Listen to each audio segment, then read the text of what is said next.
Hi everyone, here's Unnatural, and let's start. The first story, a story of love and betrayal. Yeah, Scarlet Mage and Vengeful Spirit. Before, Vengeful Spirit's name was Chandelier, and she had relationships with Sky, known as Dragonus. They were both born in the Gusty Eyrie, and were secret lovers. Chandelier, the future queen of her race, and Dragonus had to protect her.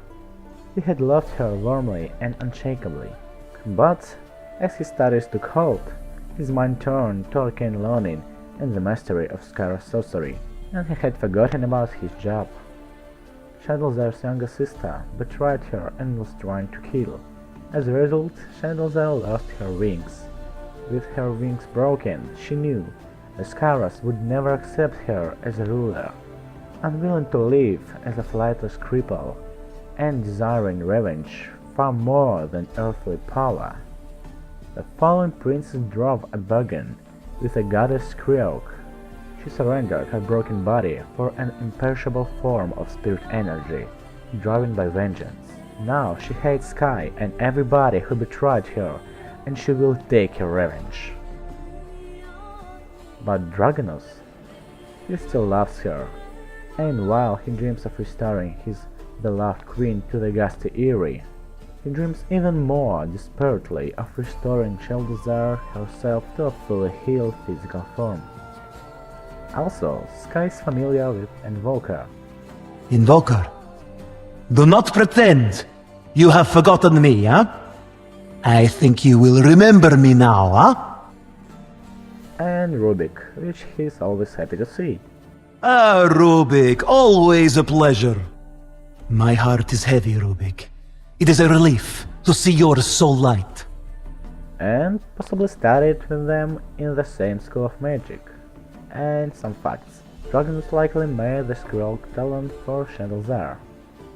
Terblade despises Dragonus because he looks like an angel. Are you an angel? Skyrath, your form disquiets me. At the same time, he also believes Skyrath Mage would make a fine demon. Skyrath, what a fine demon you would make. And also, Chandelier knows Spark and once admired his wings. That one admired my wings, but could not be trusted to care for her own. I'll tear the wings from your little corpse. Next story, Alcohol, Unpaid Tops, and Brawl. Bristleback as Rigwile, Bristleback! and Tusk as Emir. Tusk! Rigwile never missed a fight. He waited in a backroom brawls in every road tower between Slum and Elves, until his exploits finally caught the eye of a barkeep in need of an enforcer.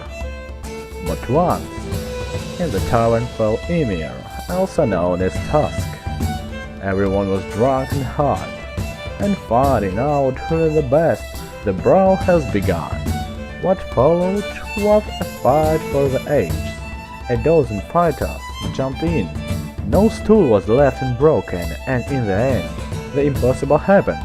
The last man standing in the Wolfden Tavern was Tusk, and his top went unpaid.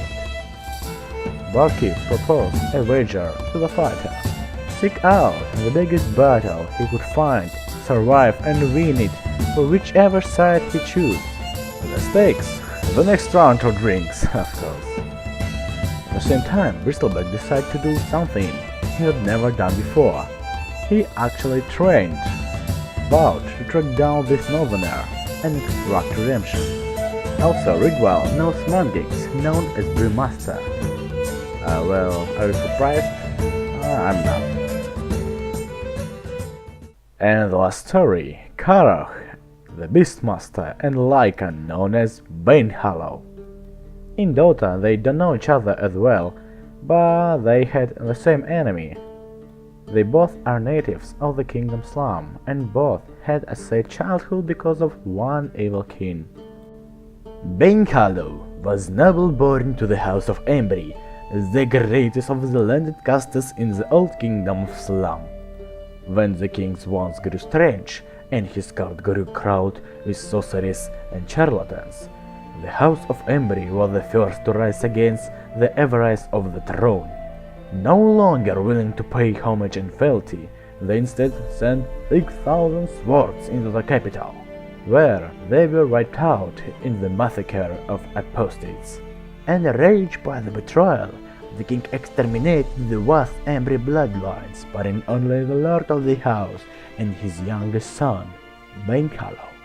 The king chained the Lord Embry for the floor, and bade his magician transform the boy into a wolf, so that he might tear out his own father's throat, so that Lord Embry would understand the bite of betrayal. Yes, Benny became a wolf, but his mind wasn't changed, and instead of baring the exposed neck of his father, he attacked his handlers, tearing them to pieces. Eventually he escaped from the castle, killing many royal knights, and Lord Embry laughed from his chains. Even the king ran him through with a sword. Yeah, Lycan didn't kill the king, but our next hero finished it. Karok's mother died in the childbirth, and in 5 years his father had gone also. Afterward, Karok was interred to the king's menagerie, where he grew up among all the beasts of the royal court. When the lad was 7, an explorer brought in a beast like none before seen. Dragged before the king in chains, the beast spoke, though its mouth moved not, its words a plea for freedom. The king only laughed and ordered the beast perform for his amusement, and when it refused, struck it with the mad scepter and ordered it dragged to the stocks. Over the coming months, the boy Karok sneaked food and medicinal draught to the wounded creature, but only managed to slow its deterioration. Over time, the boy found he could speak with the beast. Then he realized he could speak now to all the creatures of the king menagerie. On the night, the beast died. A rage came over the boy. He incited the animals of the court to rebel, and threw open their cage to set them amok on the palace ground. Killed all guardians, they found the king. I suppose you know his father's fate. After the killing, Beastmasters tried to wriggle Stag, leaped the high wall of the estate and escaped. So that's how the Mad King united a destiny of 2 heroes. Maybe Beast and Wolf are not friends, but Lycan tries to communicate with Land Druid and Dragon Knight. So guys, that's all. That was Unnatural, and thank you for watching. Please like this video and subscribe to my channel. Also leave a comment about what hero story you would like to hear, and so on. See ya.